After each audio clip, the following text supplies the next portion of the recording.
thank you so much for being on the morning show after show. I am so excited to talk to you, especially after episode 3. That blew my mind. I have so many questions. Oh, But good. first, I want to just say it was so amazing to see you on the screen and in this season of the morning show.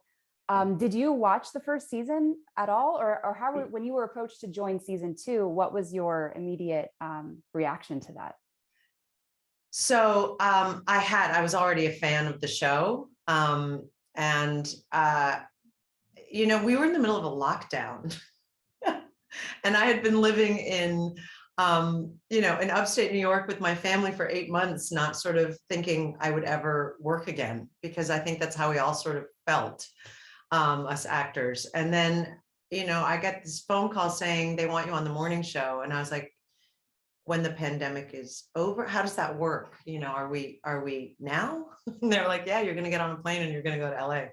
And I said yes before I even saw the part. They said, we'll send you the role and tell us what you think. And I was like, oh my God, just because I was such a huge fan. And then I got out there and, even though it was different circumstances to work in a pandemic, it wasn't the same kind of experience I was used to on a set, because we were all in masks and shields and away from each other in between takes.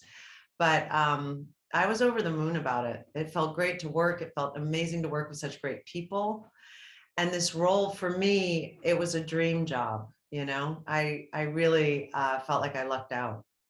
Yeah, well, one thing that was actually really interesting that I had no idea was my co-host Kira. She interviewed Mark Duplass in the last 2 episodes ago, and he was saying that the entire script was rewritten because of COVID and because of the cultural situations that were popping up, and it was changing the narrative of the story. So did that affect your character and your lines throughout the season? Well, that's a really good question, because I don't know. I don't know if my character existed in the first go round, because they shut down production. I think it was in the second episode of the first go round, when the pandemic happened, they had to throw out all those scripts and start again. So I don't know if my character came in with the new batch, or if she was already thought about before the pandemic. So I'm not sure. I think they were already shooting and I hadn't been asked to join the show yet. So maybe it was the new scripts that came, is my guess. I don't know. Got it. Yeah, well, that makes sense. And I suppose it's easier for you. You didn't have to memorize a whole season's worth of storyline and then have to change it up at the last minute. Right, so that's exactly. Good. So the questions I have for you, I want to say, are a mix of co-host questions that we have on the morning show after show, and some fan questions sprinkled in as well. So here are a couple questions that I had personally, a little bit of a rapid fire just to kick things off. Okay. Is your character Laura, is she a cat or a dog person? Definitely a dog person. Okay. What breed? Oh boy, what breed? My guess is she would be like a lab, a kind of a lab, or a golden retriever kind of person. Nice. Cool. I could see that too. Coffee or tea? Coffee. Nice. Reality or true crime? When you say reality, you mean reality TV? Reality TV, yes. Oh, true crime. Cool. I think she abhors reality television. Yeah. Last one, shaken or stirred? Oh, for sure. She's a shaken girl. Nice. Awesome. Cool. Well, thank you.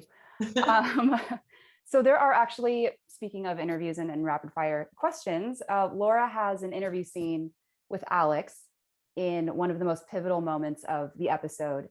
And do you think Laura's intentions when interviewing Alex at that time were journalistically to get the best story, or was it to kind of twist a knife, if you will, a bit into Alex and to get more of a reaction from her?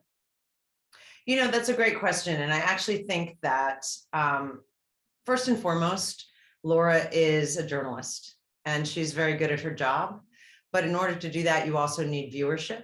And I think the reason that UBA, she's their star and is used to interview all the big stars, including presidents and, you know, anyone of importance, is because she manages to ask questions that get to the heart of the actual interviewee. I think that she was both trying to get a reaction from Alex, but also wanting to get to the nitty gritty of really what was going on in the Me Too, with this Me Too movement now opening things up, really what was the feeling there on the set?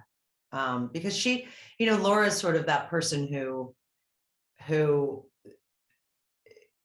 got thrown under the bus because of her sexuality and because of being outed against it wasn't her choice, and then got fired for it. So for her, now she has nothing to lose. Everyone knows who she is. She has no hidden agenda. But with Alex and her history with Alex, I would say that it was probably a little bit joyful for Laura to be able to just dig in a little bit. Right. Without losing her journalistic integrity. Sure. Yeah. Well, and Laura is such a pioneer, and that character is so important to have in the show.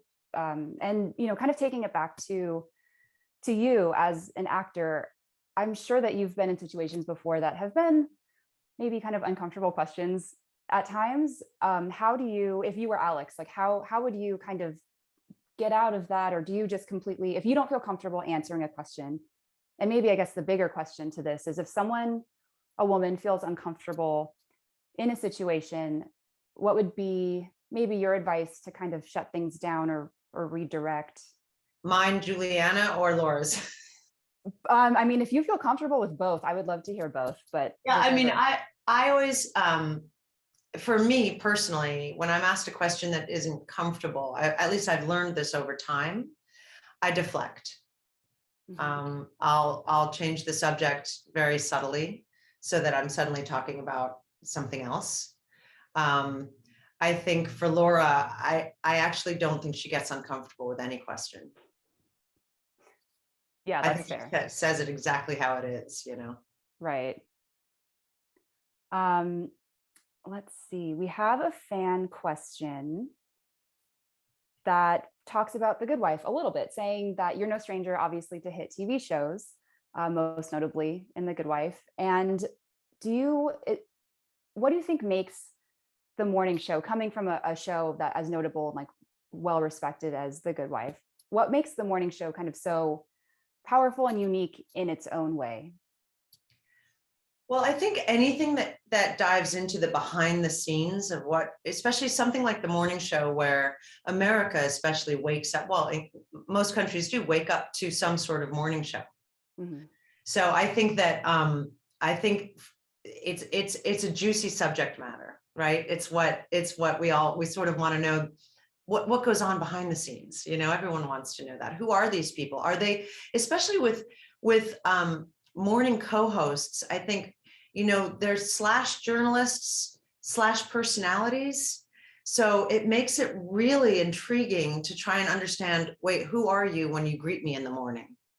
And that's what makes the morning show so exciting, I think, for viewers, is to get into that world.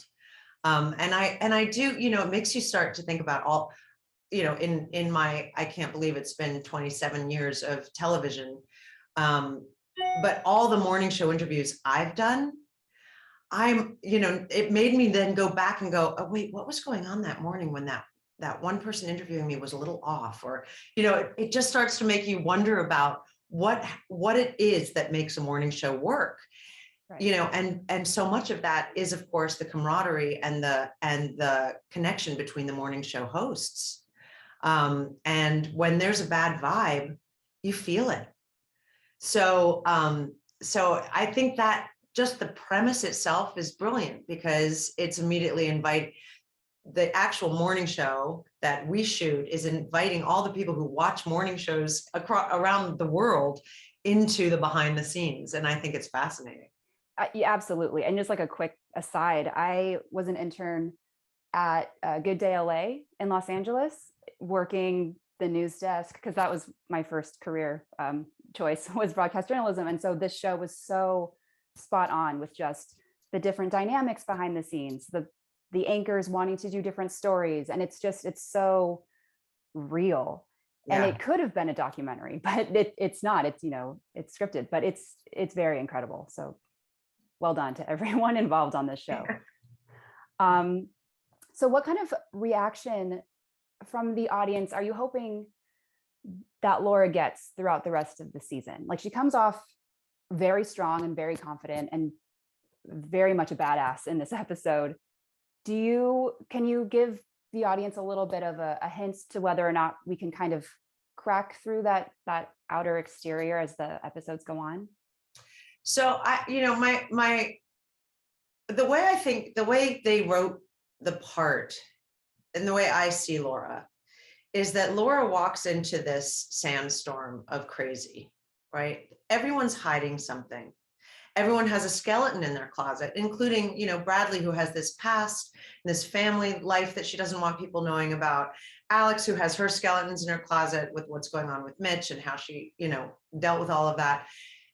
Corey, like every single person seems to have an agenda, but Laura doesn't, because Laura's done the work. Laura presents as is. She is confident. She has no skeletons in her closet. She's not hiding anything from anyone. So I sort of view her as a lens for the audience to see all this crazy going on while she's standing quite still. And the way I see Bradley's character in relation to Laura's character is that Bradley, for a year, she was thrown into the hot seat. And her mentor was someone who threw her in for her own purposes, not for Bradley's purposes. And I think for Bradley, it's such a relief to hear from someone she admires and has admired her whole life, who could have actually been one of the reasons she wanted to be a journalist to begin with. She sees Laura's absolute honesty and also admiration for her and realizes, wait, I want to cling to that boat. That's so much more helpful in my life than the Alex boat and all that's going on there. So I sort of see Laura as this calm in the storm, but also like this voice of reason and reality. It's like, wait, who are you? And she has these great scenes with Bradley where she doesn't fuck around. She's like, no, that's not right. What are you doing, honey? Yeah. Believe me, that is not what you want to do. And it's all for Bradley's, honestly, to help Bradley climb up into the place she ultimately wants to be in journalism and on broadcast news. But I think for Bradley, she's always feeling like Alex can't be trusted because she doesn't know what her ulterior motives are. Whereas Laura doesn't have any. She has nothing to lose. So I hope that people sort of can see what's going on the morning show through Laura's eyes. And she's sort of the lens of, this is nuts. Yes, to put it lightly. Yeah. Yeah. So, which was really fun to play. I always feel like when people are doing a lot, it's very distracting. And it's the one thing when you're standing still that will draw people in. So I'm hoping that they get drawn into Laura and then get to see what she's seeing. Yeah, I'd never thought about that, but I love that analogy. And it's also kind of like the person who talks really quiet and then you have to stop talking and you lean in closer to hear them. Exactly. That's exactly. Laura. Well said. Exactly. Yeah. So is that why you think Bradley and Laura had such a quick connection? Because there is no competition there as there is between like an Alex and a Bradley? 100%. Mm-hmm. Yeah. I mean, I think, Laura's untouchable career-wise. And what are they going to do? Out her again? You know what I mean? Like she's already out as a lesbian. And so it's not that she's untouchable and that she doesn't have feelings, but she knows who she is in her career and she knows who she is in her personal life. So she has no one to impress. She has no one to win over. she's at the top of her game. She's got a 1 hour show, in that very first scene that you meet her in, with Corey, where he's begging her to come back to her own 1 hour show at night, that she's sort of like, she's the mom of now. She started it, it became a huge success, and now she can go off and do what she wants to do in journalism. And she visits when she feels like it, because it's already, she got the ball rolling, and he says, come back, come back. Mm-hmm. She's like, maybe I will. So she's sort of the network's golden ticket. And when you're in that position, you don't want anything from anyone. Whereas I think, and I don't think Bradley knows there is no competition with Laura. They're at very different stages in their career. So I don't think Bradley feels threatened at all by Laura. And I think she absolutely feels threatened by Alex, and vice versa. And I think Alex definitely feels threatened by Laura. Yeah, 101%. Yeah. Which is good. I mean, I just think it's really remarkable that you have these two incredibly huge stars of this show, right? You've got Jennifer Aniston and Reese Witherspoon playing these two, unbelievably interesting characters. And in the second season, instead of bringing in a man to upset that balance, they brought in a woman, and there's something about that I have so much respect for, because ultimately it's what it goes back to, right? Women dress for women. They don't really dress for men. Exactly. Right. We do our hair and our makeup for women. I mean, of course I always want my husband to think I look great, but I'm really, when I get dressed up at night, it's for the girlfriends I'm about to see. Yeah. And so I think there was a really fabulous, just a straightforward line of truth to them adding a woman rather than a man to it. And also, it's what everyone would expect, especially with Mitch gone now, right? Is that they're going to bring in another man to upset that balance, because it upset the balance to begin with. Mm-hmm. And they didn't do that. And I love that.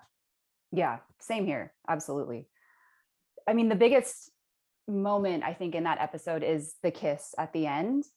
How did you approach that with Reese and with Leslie, that scene? Because it's such a shocking, like I had no idea it was coming, but then once it happened, looking back, I'm like, oh, okay, I can see. Did it make sense? It made sense.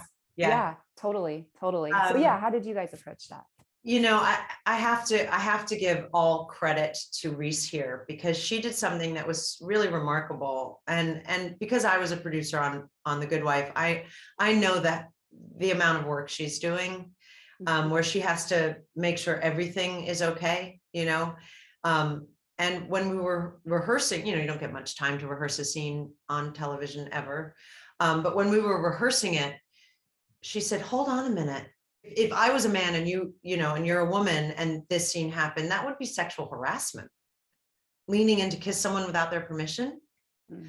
And isn't this whole show based on the Me Too movement? Isn't that what we started with? So what are we doing here? How are we going to play this where it doesn't look like I'm actually taking advantage of a moment, even though she ultimately is, her character ultimately is. And I said, that's such a good point. Just because we're two women doesn't mean it's still not sexual harassment. Right. And so I said, well, if you lean in to kiss me and then you pull back, like, oh, can't believe I did that. And I lean back in to say, no, I liked it. Then it's consensual. Mm-hmm.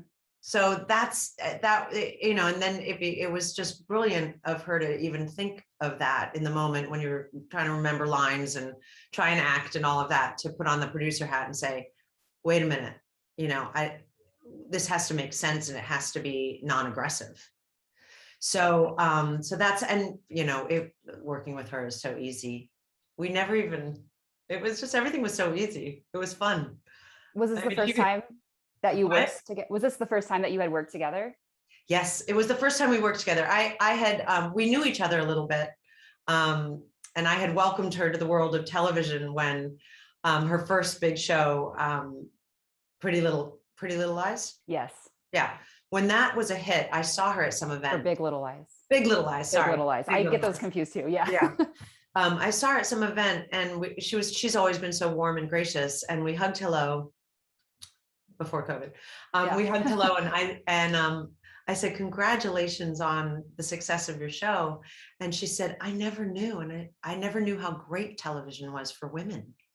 And I said, welcome to my world. I've been wondering when the rest of you would catch up. Like this is where you get the best roles, you know? And I love seeing all these huge movie stars doing television now. And it makes sense. I mean, the platforms are very different now. And it feels like when you have a 10 episode show, it's like opening up a great novel and getting to read the whole novel, you know, rather than these long 22 episodes where, you know, you just get on this train. There is a beginning, a middle, and an end, but it's you get to really get into who these characters are in 10 episodes. And so I'm thrilled that the landscape of television has changed in that way, that's attracting great talent to say, oh, right, TV is where it's at. People sit home and watch television. Yeah, absolutely. And with so many streamers and just the opportunity to, have TV episodes be an hour plus long, and it's, you know, so accessible to so many people. I think that's fantastic. And yeah, the future of streaming television is just, I'm so excited for it, with, like you said, big names coming here, seeing the opportunity, like at an Apple TV. It's great. There's so many options too, because you're not in a time constraint. You know, you don't have, it has to be exactly like The Good Wife had to be 43 minutes long because it's an hour show and it had to have the rest of the time for commercials. When you don't have that time constraint. So there were many, like the Kings and I used to just always gripe about it because, you know, they had to cut so many great scenes out to fit the 43-minute format. So without that, an episode could be 56 minutes long or an hour and 7 minutes long. Like, it doesn't matter. Right. People are tuning in for that episode, and it gives the creators and the writers a real outlet to tell the story that they want told. Yeah, absolutely. They're all director's cuts kind of in a way. Yeah. So Jennifer Aniston had said that episode 3 was her favorite episode of the season, which is amazing. Yes. Oh my God, that's amazing. Yeah. So I'm curious, what do you have a favorite episode from season 2, or if not episode, the favorite moment so far? Oh my God, there were so many. I mean, I'm with her in that I think it's a very rich episode in character development, in what they're talking about. But there's a great scene that I get to do in episode 4 that it was just a nice, long, juicy monologue that I spent weeks preparing so that then I could just throw it away and just have it just flow out. That I think people are really going to love. I mean, all the episodes, there's so many great scenes, but I would say 3 and 4 are my favorite. Yeah. Awesome. Yay. Cool. So what inspires you, as we're kind of wrapping up? Does anything inspire you the most about Laura as a character, and something that you would want to take from this whole experience and bring into your own personal life? Yeah, that's a good question. And I have thought about that. And I'll tell you, well, there's so many things. I mean, on a more superficial level, her sense of style is so great. Oh, spot on. Yes. Sophie, our costume designer, was just amazing. And we were so on the same page with so much of it. You know, you can look at a character on a page and say, okay, this is who this character is, but it's not until you're in wardrobe and hair and makeup. Like, it does take a village to create these characters. And when after our first wardrobe fitting, I knew exactly who Laura was. And that's what I love about the collaboration of a team, and a team that's so amazing at the morning show, because they really do have some of the best people I've ever worked with in the business. But is that it's important to let other people see your character too, so that you can create I'm never so stuck in my ways. Like, I'll say what I really don't like if I don't like it, but I always come into a wardrobe fitting, hair, makeup, all of that very open, because I think that's what they get paid to do. So I'll tell you what I think, but I love sort of the end result of really feeling like I was in her shoes. I mean, both literally and metaphorically. But so that was, you know, on a superficial level, just her sense of style. You'll meet her in episode 4 in her apartment.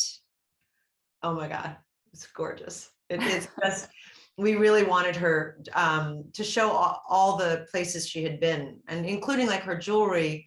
It's from every, you know, when she got fired from the morning from a morning like show 20 years ago for being gay, she went back, in my head anyway, she went back to field work, right, to being a real journalist out in the, you know, in the middle of a war, in the middle of a crisis. She got on a plane and went. And so even her jewelry, like every little piece of jewelry is from a different place in the world that she worked in. And same with her apartment. When you see her apartment, you'll see all these beautiful artifacts, you know, like one's from Egypt and one's from, so it has this real flow of who she is as a human being, which is worldly. She has been around, but with such a sense of style and grace. I wish I had more of that.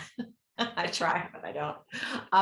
But really, really what I learned the most, and what I'm hoping to bring into my personal life, and it's why I love being an actor. I always learn from all the characters I play. A lot, what to do and what not to do, by the way, it goes both ways. Sure. Is that honesty is your best policy. Like, this is who I am, take it or leave it. I'm not going to change for anyone, you know, this is who I am. So you find your people, you find where you feel good about yourself, and you do the work you know you do best. And I just love the simplicity of that. There's no frills, there's no bells or whistles to who she is. And I would like to be more like that. Yeah, me too. Yeah. Honestly, I'm making a mood board of just your character and all of the things that like I want to manifest into my life. Yeah. So I guess just to wrap up I have one last question. Laura is Bradley's mentor, and I'm just curious, do you have a mentor in your life, whether it be in acting or just in a completely unrelated field? Wow.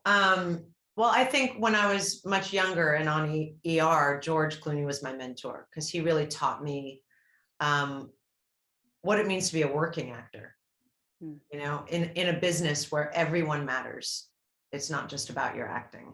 He taught me all that. He taught me set etiquette and, you know, in that way. And I sort of watched and learned when we were on ER together. In my real personal life, I'll be honest with you, and I know it sounds awfully corny, and he probably doesn't even know this, but my husband is my mentor. Oh. He's just one of those guys who I watch how, you know, he's not in the business at all, but I watch how he handles himself. And he was a lawyer, and it's what I loved about playing Alicia Florrick, because you know, she always tried to look at both sides before she reacted. Whereas I'm a very choleric person. I'm an actress, I'm dramatic, you know, so if I my first instincts are to get self-righteous and get dramatic about something. And I've learned through watching him and how he handles his life to just take a step back, think about it, breathe, meditate, never send an email in anger. You know, I watch what he does, and it's, you know, I always say this to him, he makes me a better person. And ultimately, that's who I want to be in the world, is a better person. Yeah. Oh, that's incredible. Well, he'll be happy to hear that. He can watch this. Hopefully he won't even see this, so fine. Well, thank you so much for talking to me. I know we just like hit 11:30 right now. So I really, really appreciate it. I absolutely love your character, and this season is incredible. It's just blowing my mind left and right every episode I watch. And so thank you so much. I am so excited to keep following Laura and see what she's up to in the rest of the season. Thank you so much. Julianna I love your Margulies. enthusiasm. That's so inspiring. Oh, absolutely. Yes. I'm telling everyone to watch this show. Like, it's truly, truly incredible. Just, and not even just surface level entertaining. The points that it's hitting underneath the current events, it's all just the perfect package. And so well done, everyone. Awesome. Thank you so much. Thank you. Have a great day. All right. You too. Bye. Bye.